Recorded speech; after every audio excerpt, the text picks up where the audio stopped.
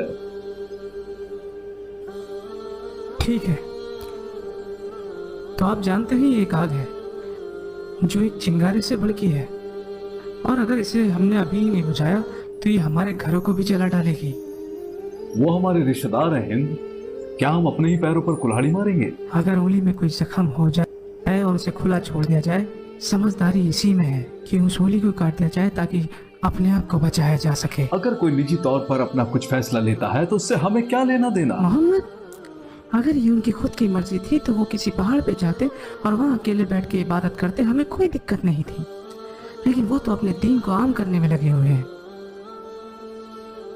अब लोग भी उनसे जुड़ने लगे हैं। कुछ को तो हम जानते हैं और कुछ को हम नहीं जानते।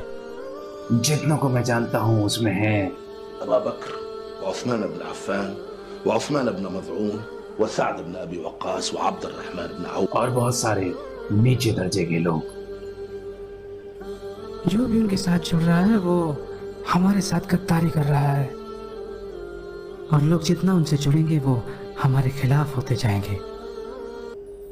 जितना लोग उनसे जुड़ेंगे उनकी ताकत उतनी ही बढ़ती जाएगी। लोग हमें मानते हैं क्योंकि हम अब्द शम्स कबीले वाले उन हाशिम कबीले वालों से दौलत में कहीं ज़्यादा आ गए हैं। मगर अब अबू तालिब का गोद लिया हुआ बेटा अगर ये नबूवत का ऐलान करेगा तो हम लोग उनसे काफ़ी पीछे रह जाएंगे, तो उनकी ताकत कई गुना बढ़ जाएगी। लेकिन वो तो कभी अपने आप को अब्द शम्स कबीले से झगड़ा बंद करो। हम मोहम्मद के बारे में झगड़ा कर रहे हैं, जबकि अभी तक उन्होंने हमारे साथ अपने उस दीन के बारे में बात भी नहीं की।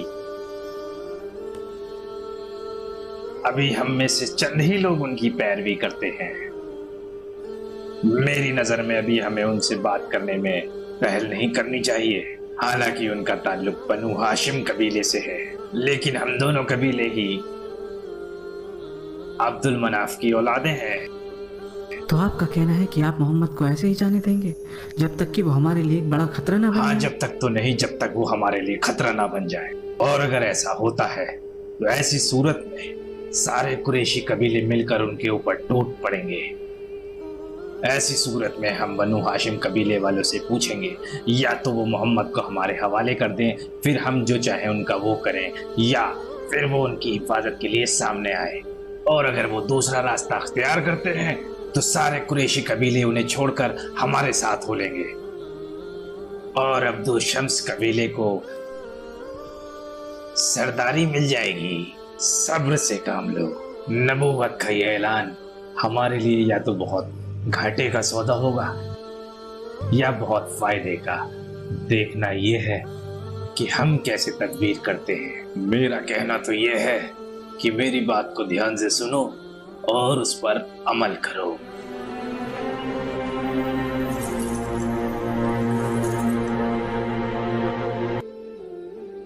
खुदा की कसम, बड़ा ही खूबसूरत कलाम है। ये किसी इंसान का कलाम नहीं हो सकता। ऐसा लग रहा है जैसे मेरी आंखों पर पट्टियां बंधी थी और अब मैं सब कुछ देख सकता हूँ। हम सब एक खुदा की मखलूकात हैं, एक खुदा जिसने हम सबको एक जोड़े से पैदा किया। वो एक खुदा जो हमें बराबरी का हक देता है, तख्लीक, हुकूक और फ़राइज़ में भी दौलत और बराबरी कोई फ़ख्र करने की चीज़ नहीं। लेकिन अबू सुफियान और उसके परिवार वालों ने जो सलूक साद बिन अबी वक्कास के होते हुए आप लोगों के साथ किया, तो सोचो वो हमारा क्या हाल करेंगे अगर हमने उनके बताए तरीकों को छोड़कर नबी की इब्तिदा करनी शुरू कर दी तो। अम्मार के अब्बू, जब आपको सच्चाई का पता चली गया है, जैसे कि हमारे नबी ने बताया, तो अब आपको किसका डर है? हमारे साथी यानी मखजूम कबीले वालों का, या उनके खुदाओं का, या हमारे और आपके सरदारों का? हाँ, ये सच है कि मैं अबू हुदैफा के यहाँ गुलाम औरत थी। वो बड़े ही नेक दिल और ईमानदार इंसान थे। उन्होंने मुझे आज़ाद कर दिया और आपके साथ मेरा ब्याह भी करा दिया। लेकिन कुरैश की औरतें आज भी मुझे एक गुलाम की तरह ही मानती हैं। जब भी वो मुझे देखती हैं तो बस यही बोलती हैं कि वो देखो अबू हुदैफा की गुलाम औरत। अगर कोई मुझे अपने पास बुलाता भी है तो सिर्फ अपनी खिदमत कराने के लिए। उन्होंने कभी भी मुझे अपने पास बैठने का मौका नहीं दिया। मगर आज मुझे पता लग चुका है कि मैं किसी की गुलाम नहीं। मेरा मालिक बस वो एक अल्लाह है। अम्मार, मुझे नबी के पास ले चलो ताकि मैं भी इस्लाम कबूल कर लूँ। और अगर तुम्हारे अब्बा नहीं जाना चाहते तो कोई बात नहीं, मैं आगे भी उनकी ऐसी खिदमत करूँगी जैसे पहले करती आई हूँ।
दिखाओ मुझे तुम क्या कर सकते हो। लेकिन मैं तो लड़ना ही नहीं चाहता। तेरे चाहने या न चाहने से क्या होता है? तू वो करेगा जो मैं चाहता हूँ। जा लड़ के दिखा।